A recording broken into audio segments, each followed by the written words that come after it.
नमस्कार मंडळी, पुन्हा एकदा माझ्या यूट्यूब चॅनलमध्ये तुमचं स्वागत आहे। तर आज आपण यात्रा करणार आहोत अष्टविनायकांची। पुण्यामध्ये येणारे जे दोन महान असे गणपती आहेत, जे की पहिला रांजणगावचा महागणपती आहे आणि दुसरा थेऊरचा चिंतामणी आहे। हे दोन गणपती आणि तिथला व्ह्यू, तिथला जो केएम आहे तो आज मी तुम्हाला ह्या व्हिडिओ मार्फत एक्सप्लोर करणार आहे। तर शेवटपर्यंत व्हिडिओ बघत राहा। व्हिडिओवरती जर तुम्ही नवीन असाल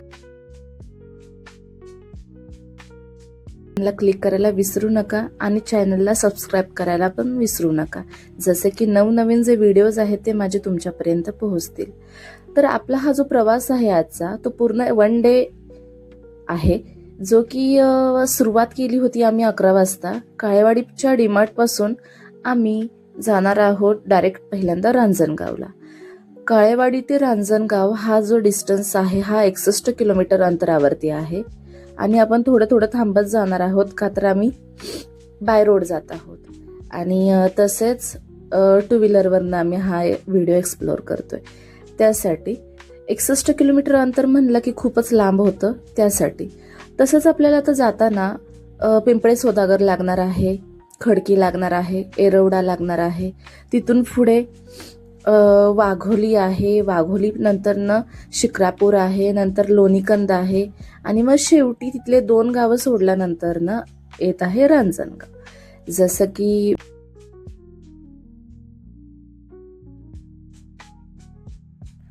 रांजणगावला जाताना पहिल्यांदा खूप ट्रॅफिक आम्हाला लागलं, का तर डिस्टन्स पण जास्त होता आणि 2 व्हीलरवरती जर जायचं म्हटलं तर खूपच पाठ वगैरे दुखून येते। पण सुरुवातीला आम्ही ट्राय केला की चला आपण आज जायचंच। तसंच जाताना भरपूर सारे असे IT पार्क सुद्धा आम्हाला लागलेत, मोठमोठ्या ज्यांच्या बिल्डिंग्स आहेत, जे की लोक पुण्यामधून ह्या बाहेर आउटसाईडला जॉबसाठी येतात आणि भरपूर अशा मोठमोठ्या बिल्डिंग्स आहेत ह्या ठिकाणी।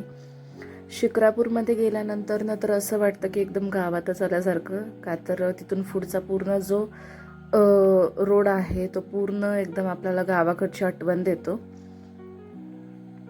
बघू शकताय ह्या वाघोली फाटा आहे। वाघोली फाट्यापासून शिक्रापूर जवळजवळ 7 किलोमीटर अंतरावरती आहे आणि तिथून पुढे 47 किलोमीटर अंतरावरती रांजणगाव आहे।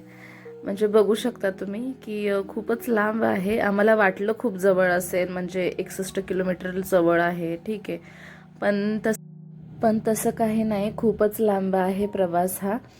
आणि शेवटी रांजणगावला जायच्या अगोदर जो एक्साइटमेंट असते की आपण पहिल्यांदाच जाणार आहोत, त्यामुळे एवढं काय आम्हाला परत येताना काय वाटलं नाही, पण जाताना खूप प्रॉब्लेम झाले। फायनली आम्ही 11 वाजता जो आमचा प्रवास चालू केला होता, त्या ठिकाणी आम्हाला बरोबर 1:30 वाजला यायला रांजणगावमध्ये। आणि रांजणगावपासून पुढे लाईन तर दिसते तुम्हाला, जवळजवळ 2.5 तास आम्हाला लाईनमध्ये थांबावं लागलं। थेऊरच्या गणपतीला पण जायचं होतं, पण शेवटी आम्हाला काय तिथे थांबता नाही आलं, आम्ही मुखदर्शन घेऊनच तिथून निघालो।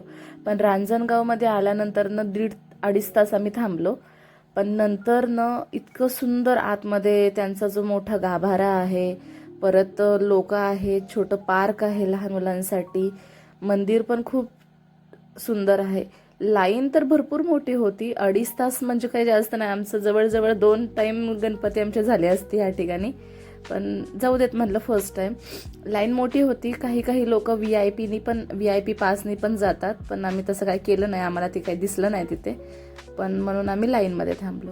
मग शेवटी आमचं दर्शन झालं सुंदर असं, आणि मग तिथलं छोटंसं जे पार्क आहे त्या ठिकाणी आम्ही थोडा वेळ बसलो, थोडंसं व्ह्यू शूट केले आणि मग आम्ही परत आता जात आहोत थेऊरला। पण सुरुवातीला जरा आम्ही काय छोटी छोटी शॉपिंग केली तिथे।